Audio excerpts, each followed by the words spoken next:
আমাদের বেলকুচিতে দেখেন শিলা বৃষ্টি কিরকম হচ্ছে। প্রচুর শিল পড়েছে দেখেন।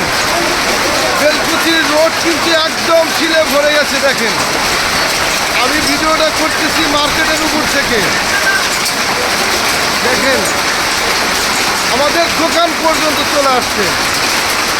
এই দেখেন কত বড় বড় শিল পড়েছে। এই যে অডিয়েন্স বন্ধুরা দেখেন শিলের কন্ডিশন কি।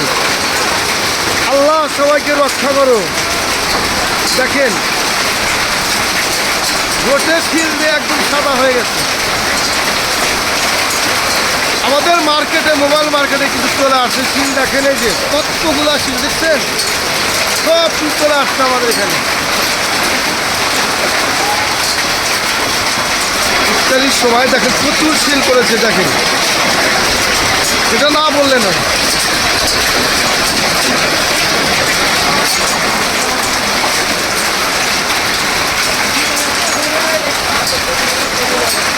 প্রচুর পরিমাণে শিল করেছে আমাদের। দেখেন আকাশ থেকে পড়তেছে এইভাবে যে দেখেন এই যে আমাদের মার্কেটে কিন্তু ভিতরে শিল করে যাচ্ছে। দেখেন এই যে দোকানের ভিতরে ঢুকছে। দেখেন আমরা কিন্তু সবাই এখন মার্কেটে বাইরে চলে আসছি এই শিলগুলো দেখার জন্য। আমাদের বেলকুচিতে কিন্তু পর্যাপ্ত করে শিল করেছে। দেখেন এই যেটা ভাইয়া কেমন লাগতেছে শিলটা? খুবই ভালো লাগতেছে। এটা কিন্তু একটা মজাদার, তাই না? জি জি ভালো লাগতেছে না আপনি? আমার লাইফে এত ফিল করা দেখিনি, এই প্রথম কিন্তু আমার বড় ভাই শিল করা দেখলো এত বড় বড়।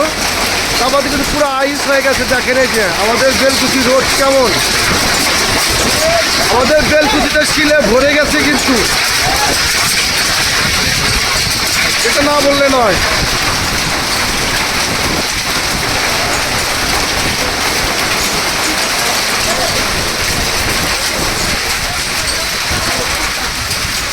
আমাদের মার্কেটের মানুষ বাইরে চলে আসছে, আমাদের প্রায় টাইম হয়ে যাচ্ছে। আপনার সাহেব কেমন আছেন? আলহামদুলিল্লাহ রাখতে ভালো। বৃষ্টিটা কেমন লাগতেছে? মোটামুটি এরকম নাই, দেখেন নাই, দেখলাম ভাই। আমার কাছে ভালোই লাগতেছে, কিন্তু আমার একটা দিক খুব খারাপ লাগছে যে ফসলই অনেক জমি জমায় কিন্তু ক্ষতি হচ্ছে এই শিলেতে। তো সবাইকে রক্ষা করবো আল্লাহ ইনশাল্লাহ। আমাদের বৃষ্টি আস্তে আস্তে কমে যাচ্ছে। দেখেন একদম বেলকুচি রোড কিন্তু বৃষ্টিতে ভরপূর্ণ, তার সাথে সাথে কিন্তু একদম রোডটা কিন্তু সাদা হয়ে গেছে। আমাদের ইফতারি টাইম হয়ে যাচ্ছে। সবাই ভালো থাকবেন, সুস্থ থাকবেন। আল্লাহ হেফাজত করো সবাইকে, বৃষ্টির হাত থেকে রক্ষা করো। এবং তার সাথে সাথে সবই বৃষ্টিরও প্রয়োজন আছে, তার সাথে সাথে শিল যেন কম পড়ে। শিল পড়লে তো অনেক কিছু ক্ষয়ক্ষতি হয়ে যায়। আল্লাহ হাফিজ।